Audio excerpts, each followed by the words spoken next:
As साहित्य academy में आप सभी का हार्दिक स्वागत है और मैं उम्मीद करता हूं कि आप सभी लोग सकुशल और आनंद से होंगे और पूर्व की भांति जो है अर्थात पहले की तरह आप लोग जो है डेली एक प्रैक्टिस सेट सॉल्व करते होंगे, क्योंकि अब देखिए नया आयोग भी बन गया है और जल्द ही जो है मैक्सिमम 1 से 2 महीने के अंदर, अगस्त चल रहा है तो सितंबर लास्ट से लेके अक्टूबर के बीच में आपके पेपर जो है लगभग जो है होने की संभावना है और होगी भी।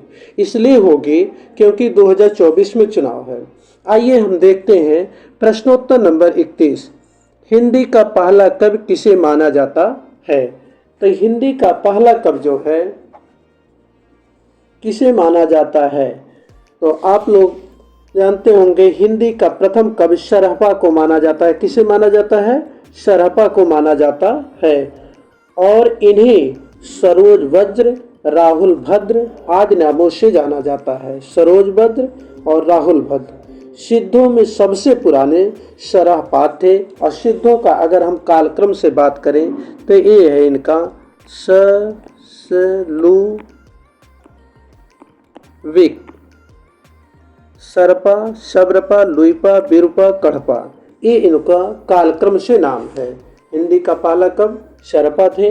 इन्हें राहुल भद्र, सरोज भद्र आदि नामों से जाना जाता है। सिद्धों ने बौद्ध धर्म के वज्रयान तत्व का प्रचार करने के लिए जो साहित्य जन भाषा में लिखा वह सिद्ध साहित्य की सीमा में आता है। और इसमें एक मुख्य तथ्य है, कुछ विद्वानों ने संध्या भाषा का अर्थ अभिसंध या अप्रायुक्त बाणी बताया है। क्या बताया है? संध्या भाषा का अर्थ अप्रायुक्त बाणी से या अभिसंध के नाम से बताया है। अब अगला क्वेश्चन हम देखेंगे प्रश्नोत्तर नंबर 32। मैं तो बनी मधुमास आली, इस वाक्य में मधुमास का क्या अर्थ होगा? तो इस वाक्य में मधुमास का अर्थ जो है माघ होगा। क्या होगा? माघ होगा। चैत, बैसाख, ज्येष्ठ, आषाढ़, सावन, भादव, कुआर, कार्तिक, अगहन, पूष, माघ, ये जो है आपके हिंदी के महीने हैं। तो प्रश्नोत्तर नंबर 32 का सही उत्तर क्या हो जाएगा? सी, माघ। अगला है देखिए, कबीरदास ने किस काव्य रूप का प्रयोग नहीं किया है? कबीरदास ने किस काव्य रूप का?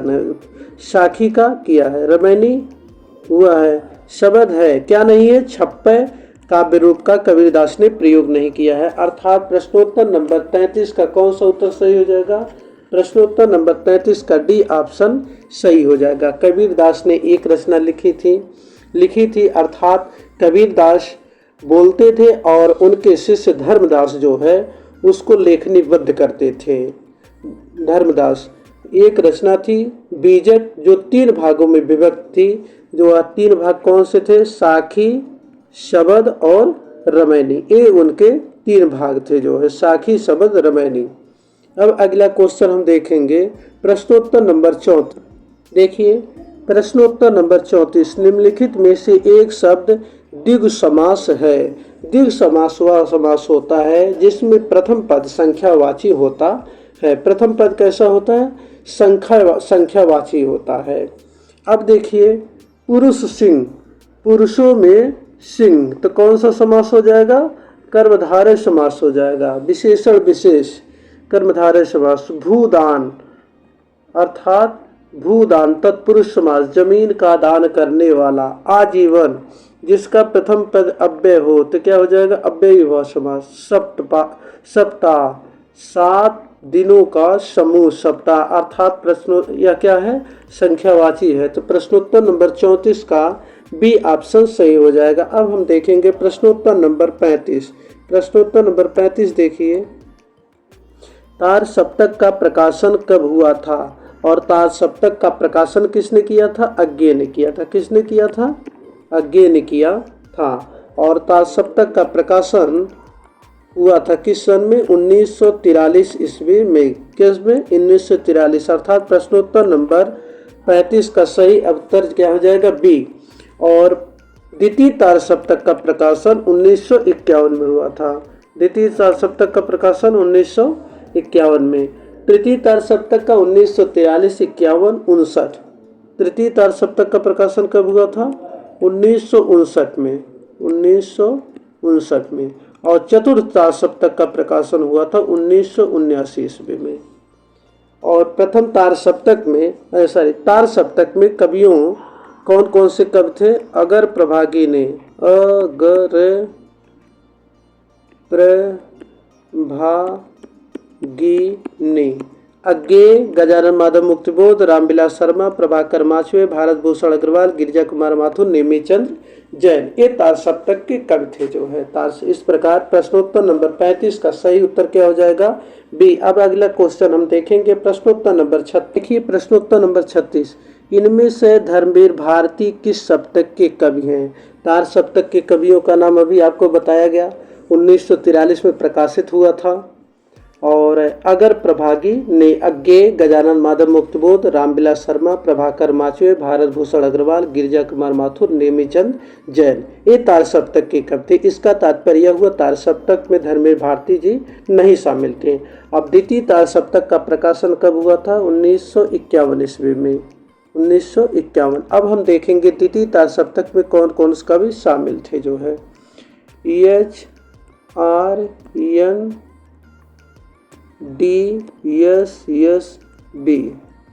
हरनारायण, रघुवीर सहाय, नरेश मेहता, धर्मवीर भारती, शमशेर धर्मवीर भारती। और डी से क्या आ गया? धर्मवीर भारती। इसका मतलब द्वितीय तार सप्तक में धर्मवीर भारती जी शामिल थे। तो प्रश्नोत्तर नंबर 36 का कौन सा उत्तर सही हो जाएगा? Option C. अब हम अगला देखेंगे प्रश्नोत्तर नंबर 37। 37 में देखेंगे जो है कामायनी किस प्रकार का ग्रंथ है? कामायनी जो है किस प्रकार का ग्रंथ है? कामायनी 1935 में प्रकाशित हुआ था। कब प्रकाशित हुआ? तो 1935 ईस्वी में प्रकाशित हुआ था।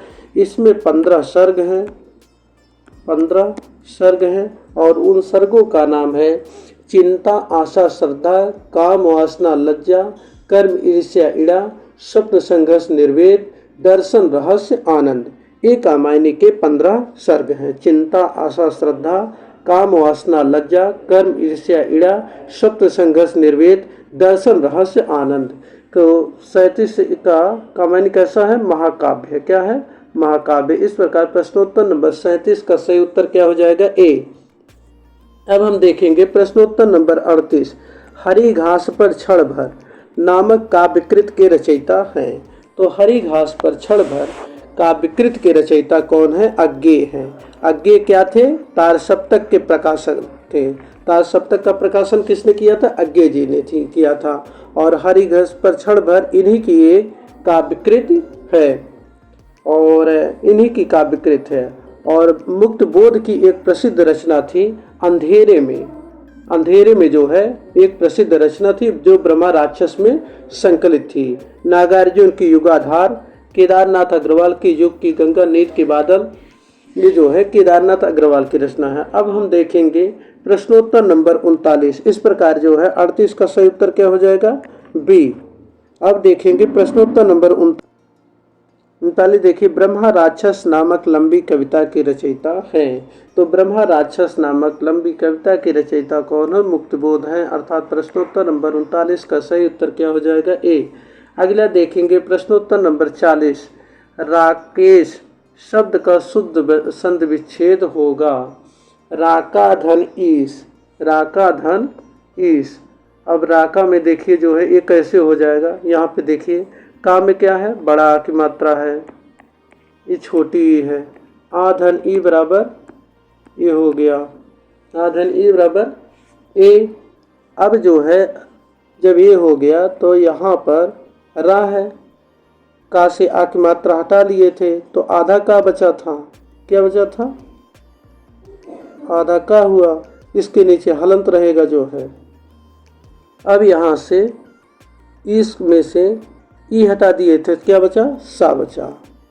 अब इसी ए की मात्रा को जो है आ धन ई बराबर ए होता, इसी ए की मात्रा को यहाँ लगा देंगे, क्या हो जाएगा? राकेश।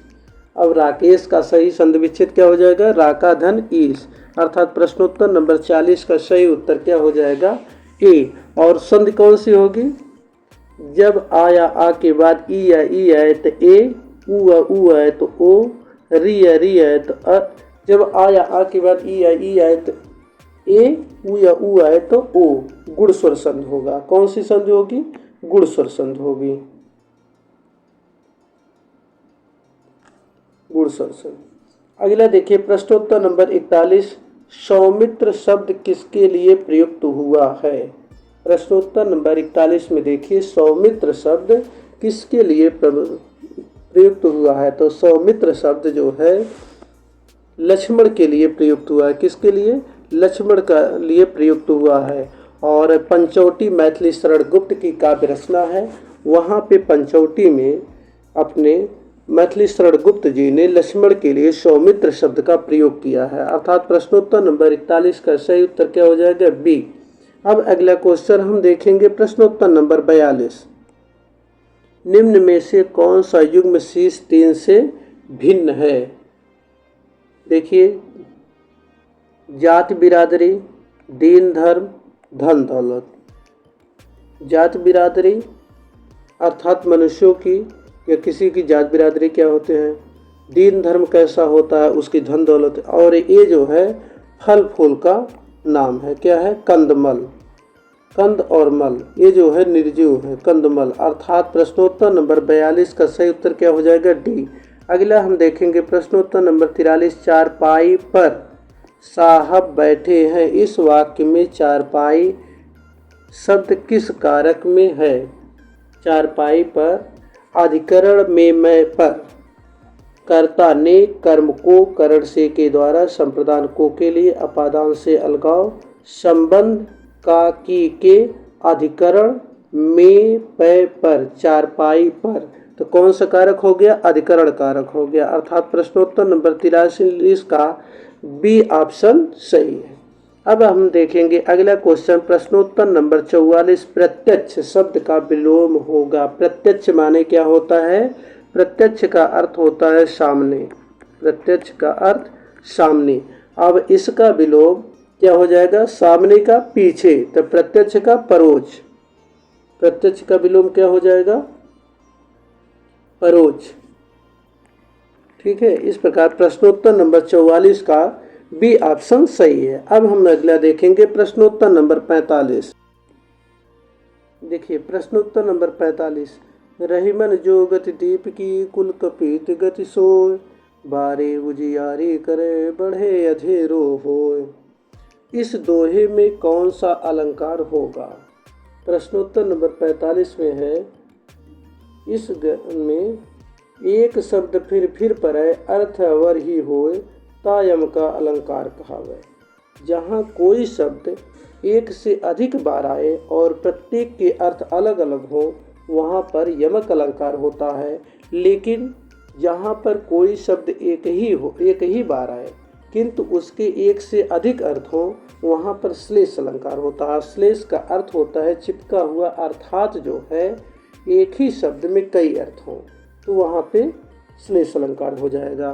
जैसे तो देखिए प्रश्नोत्तर नंबर 45 में कौन सा उत्तर सही होगा? ए, श्लेष अलंकार। रहीमन जो गति दीप की, रहीम दास जी कहते हैं जो गति एक दीपक की होती है, कुल कपूत गति हो सोय, उसी प्रकार की जो कपूत होता है, क माने बुरा, जो बुरा पुत्र होता है उसकी भी गति होती है। बारे उजियारे बढ़े अधेरो हो, जहाँ जलाया जाता है उसके नीचे तो अंधकार रहता है, अब बढ़े अधेरो हो, और उसके चारों तरफ अंधेरो। अर्थात जैसे जैसे वह बढ़ता जाता है धीरे धीरे जो है उसकी लाइट कम हो जाती है। ठीक है, इसमें कौन सा अलंकार हो जाएगा? ए, श्लेष अलंकार। अगला क्वेश्चन हम देखेंगे प्रश्नोत्तर नंबर 46 जो है, इनमें से ध्वनिवादी आचार्य कौन है? निम्न में से पूछ रहा है ध्वनिवादी आचार्य। अब देखिए प्रश्नोत्तर नंबर 46 में निम्न में ध्वनिवादी आचार्य है। अब ध्वनिवादी आचार्य जो है कौन कौन से? सर्वप्रथम हम देखेंगे ध्वन संप्रदाय किस सन में आया था। ध्वन संप्रदाय जो है किस सन में आया था? 9वीं सदी में, 9वीं सदी में आया था। ध्वन संप्रदाय 9वीं सदी में आया था जो है। और ध्वन संप्रदाय 9वीं सदी में आया था। इसमें कौन कौन से कवि शामिल है ध्वन संप्रदाय में जो है? तो देखिए अभी मम ध्वनि, अभी मम ध्वनि, अभी मम ध्वनि। आ से आनंदवर्धन, अब से अभिनव गुप्त, मम्मट से मम्मट, मम से मम्मट। आनंदवर्धन, अभिनव गुप्त, मम्मट, ये क्या है? ध्वनिवादी आचार्य हैं। क्या है? ध्वनिवादी आचार्य हैं। इसका मतलब तात्पर्य हुआ कि प्रश्नोत्तर नंबर 46 का सही उत्तर क्या हो जाएगा? आनंदवर्धन। आनंदवर्धन ने 9वीं सदी में ध्वनि संप्रदाय की स्थापना की। 9वीं सदी में ध्वनि संप्रदाय की स्थापना की और इसमें आनंदवर्धन, अभिनव गुप्त, मम्मट ये ध्वनिवादी आचार्य माने जाते हैं। और अलंकारवादी आचार्यों में भादौरुय्यक विश्वेश्वर, भामा, दंडी, उद्भट, रुद्रट, रुय्यक और विश्वेश्वर ये अलंकारवादी आचार्य थे। इस प्रकार प्रश्नोत्तर नंबर 46 का सही उत्तर क्या हो जाएगा? डी। अब अगला क्वेश्चन हम देखेंगे प्रश्नोत्तर नंबर 47। देखिए, विभावरी किस प्रकार का शब्द है? तो विभावरी क्या है? एक तत्सम शब्द है। क्या है? तत्सम शब्द है। विभावरी तत्सम शब्द है। इस प्रकार 47 का सही उत्तर क्या हो जाएगा? ए। अब अगला क्वेश्चन हम देखेंगे प्रश्नोत्तर नंबर, देखिए प्रश्न, राजन शब्द का सप्तमी बहुवचन का रूप होगा। राजन शब्द का प्रथमा विभक्ति के तीनों वचनों के रूप देखिए होता है राजा, राजनौ, राजाना, राजा, राजानो, राजाना, राजानम, राजानो, राज्ञा, राज्ञा, राजाभ्याम, राजाभ्यि, राजाभ्यि, राज्ञे, राजाभ्याम, राजाभ्या, राज्ञा, राजाभ्याम, राजाभ्या, राज्ञा, राज्ञो, राज्ञाम, ये खष्टी हो गया। सप्तमी राज्ञी, राज्ञो, राजस। इस प्रकार सप्तमी बहुवचन का रूप क्या हो गया? राजस। अर्थात प्रश्नोत्तर नंबर 48 का सही उत्तर क्या हो जाएगा? ए। अब अगला क्वेश्चन है प्रश्नोत्तर नंबर 49। ले चल मुझे भुलावा देकर मेरे नाविक धीरे धीरे के रचयिता है। के रचयिता है। प्रश्नोत्तर नंबर 49 का आप लोग बताएंगे प्रस्तुत पंक्तियों के रचयिता कौन है? तो उपयुक्त पंक्तियों के रचयिता कौन है? जयशंकर प्रसाद जी है। कौन है? जयशंकर प्रसाद जी हैं। जयशंकर प्रसाद जी हैं। और छायावाद का प्रवर्तक किसे माना जाता है? जयशंकर प्रसाद की। और इनकी रचना झरना 1918 से छायावाद की स्थापना मानी जाती है। अब अगला क्वेश्चन हम देखेंगे प्रश्नोत्तर नंबर 50। बहुत बड़ी विपत्ति आ जाना किस मुहावरे का अर्थ है? तो बहुत बड़ी विपत्ति आ जाना मुहावरे का अर्थ होगा आसमान टूट पड़ना। अर्थात प्रश्नोत्तर नंबर 50 का सही उत्तर भी हो जाएगा। अब अगला क्वेश्चन है प्रश्नोत्तर नंबर 51। निम्नलिखित में से कौन शब्द कालवाची है? निम्न में से कौन सा शब्द कालवाची है? 51 में देखेंगे जो है, देखिए अवधि जो है ये क्या है? भाषावाची है। भाषा, अवधि भाषा का ज्ञान करा रहा है। ठीक है। अवध जो है ये क्या है? प्रदेश का ज्ञान करा रहा, अवध प्रदेश का ज्ञान करा रहा है। और अविध का कोई माने नहीं, विधि माने विधि, कोई विधि नहीं। इसका अर्थ क्या होगा? कोई विधि नहीं। और अवधि जो है यह क्या है? समय का बोध करा रहा है। समय का बोध करा है। इसका मतलब अवधि ये क्या है? कालवाची शब्द है। अर्थात प्रश्नोत्तर नंबर 51 का सही उत्तर क्या हो जाएगा? सी। अब अगला क्वेश्चन हम देखेंगे प्रश्नोत्तर नंबर जो है 52। किसी विषय की पूरी छानबीन किए बिना निर्णय देना ठीक नहीं है के लिए उचित शब्द होगा। के लिए उचित शब्द होगा। तो इसके लिए उचित शब्द क्या होगा? विश्लेषण करना। क्या करना? विश्लेषण करना। विश्लेषित करने के बाद ही किसी चीज़ पर निर्णय देना ही उचित शब्द होगा। अर्थात प्रश्नोत्तर नंबर 52 का सही उत्तर क्या हो जाएगा? सी। अब अगला क्वेश्चन हम देखेंगे प्रश्नोत्तर नंबर 53। 53 देखिए, गांगे किसके लिए प्रयुक्त हुआ है? गांगे शब्द भीष्म के लिए प्रयुक्त हुआ है। किसके लिए प्रयुक्त हुआ था? भीष्म के लिए प्रयुक्त हुआ था। अर्थात प्रश्नोत्तर नंबर 53 का सही उत्तर क्या हो जाएगा? सी। अब अगला क्वेश्चन है, देखेंगे प्रश्नोत्तर नंबर 54। निम्नलिखित में से कौन सा शब्द शत्रु का समानार्थी है, अर्थात शत्रु का पर्यायवाची के समान है? अब देखिए इसमें जो है प्रश्नोत्तर नंबर 54 का सही उत्तर क्या हो जाएगा? आरति। आरति माने क्या होता है? शत्रु या दुश्मन। आरति माने शत्रु या दुश्मन जो है, शत्रु या दुश्मन हो जाएगा जो है। आरती माने आरती उतारना जो है, पूजा पाठ करना।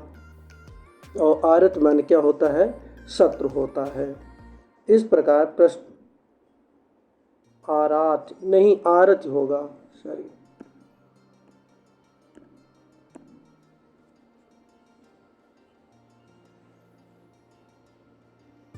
आरात, यही प्रश्नोत्तर नंबर 54 का सही उत्तर क्या हो जाएगा? बी। अब अगला देखेंगे प्रश्नोत्तर नंबर 55।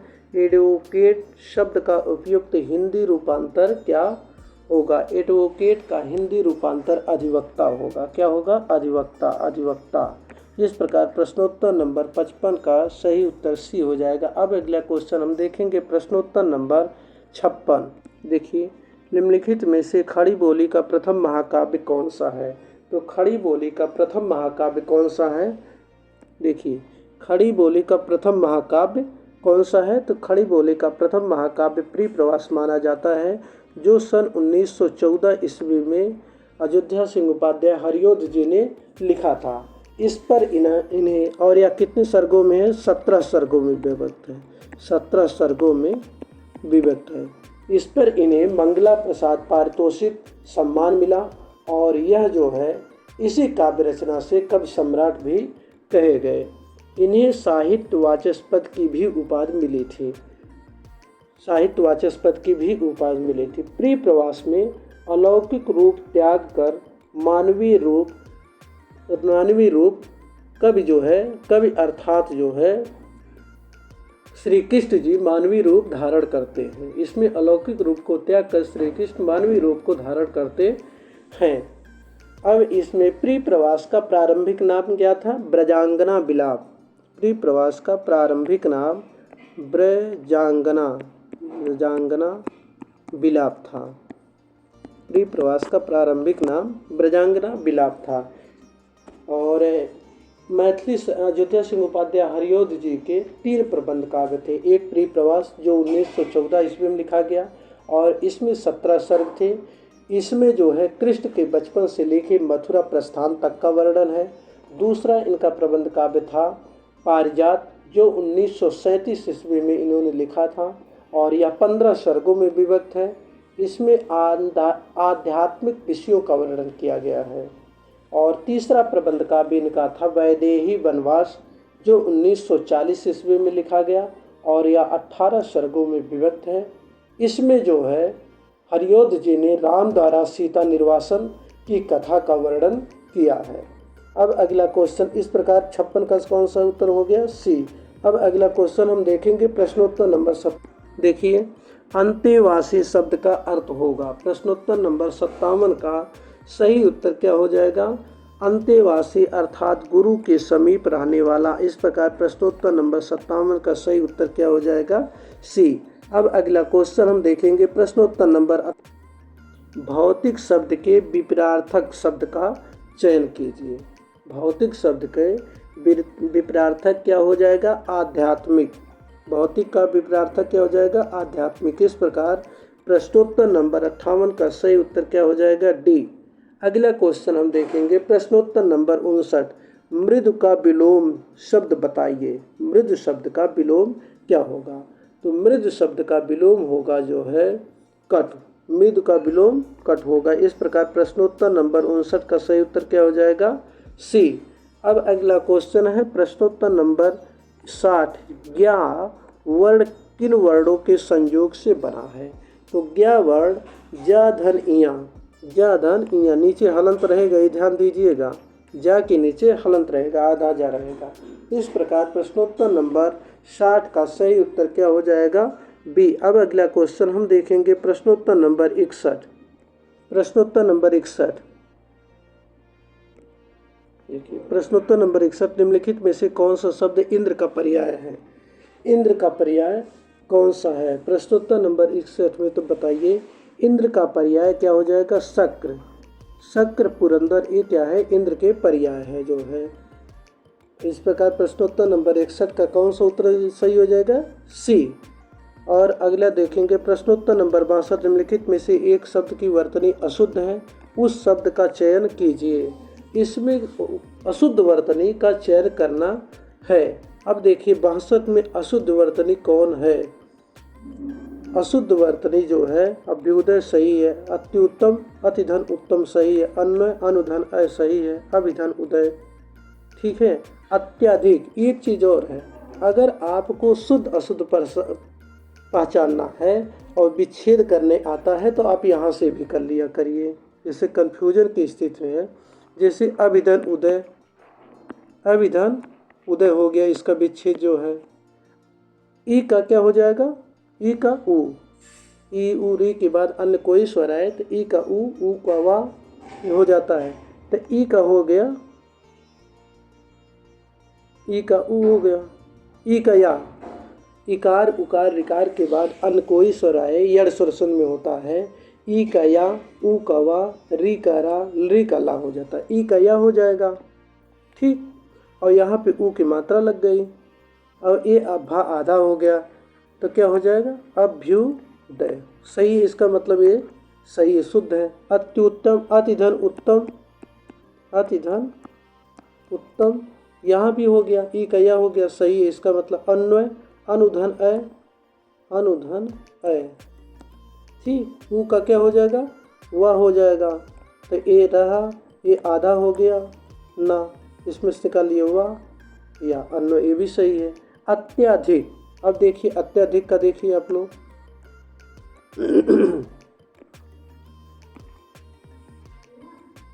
अतिधन अधिक होता है, अतिधन अधिक ठीक विच्छेद। अब जो है अतिधन ई का क्या हो गया? या हो गया, और यहाँ से आ निकल लिया, आ निकल गया, अब ई का या हो गया, आई आधाता लग गया। एक मिनट देखिए, अत्यधिक का विच्छेद, अतिधन अधिक, अतिधन अधिक ठीक, अतिधन अधिक हो गया जो है, तो ई का क्या हो गया? या हो गया, ई धन आ बराबर हो गया ई का या, और आ की मात्रा जुड़ गया तो ये हो गया पूरा जो है। अब जो है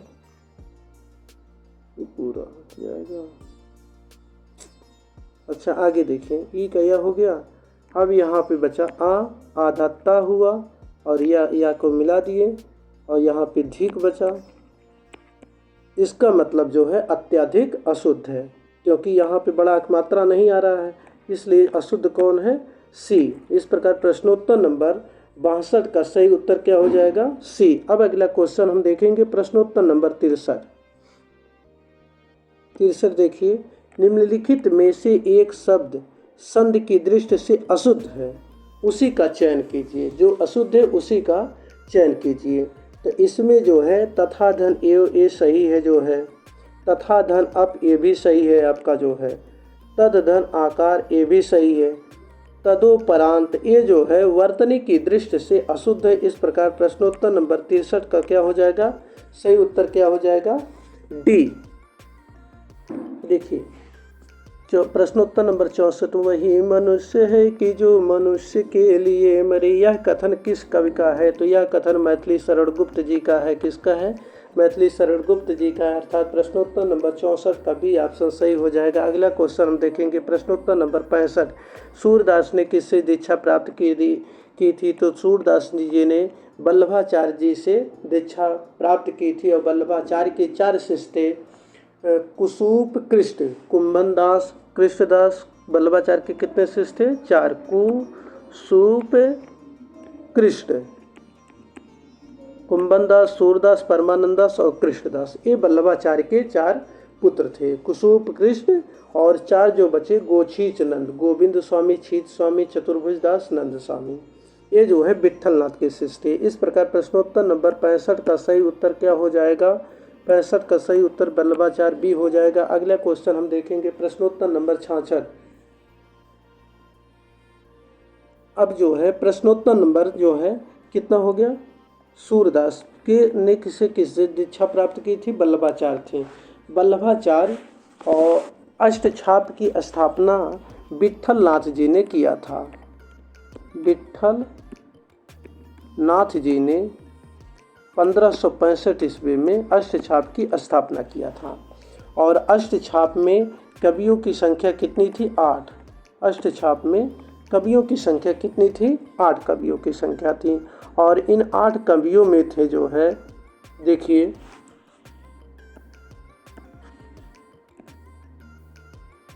कुसूप, कृष्ण, गोछीचे, नंद। कु से कुंभन दास, सु से सूरदास, पा से परमानंद दास, कृष्ण से कृष्णदास, ये वल्लभाचार्य के हो गए। गो से गोविंद स्वामी, छी से छीत स्वामी, चा से चतुर्भुज दास और नंद से नंददास। कुसूप, कृष्ण, गोछीच, नंद। और इनका जो है ये अष्टछाप के कवि 8 पहाड़ जो है इनको कृष्ण की पूजा पाठ के लिए लगाया गया था। तो कौन किस समय क्या करता था, यही था। निमा, बाल, आकीज,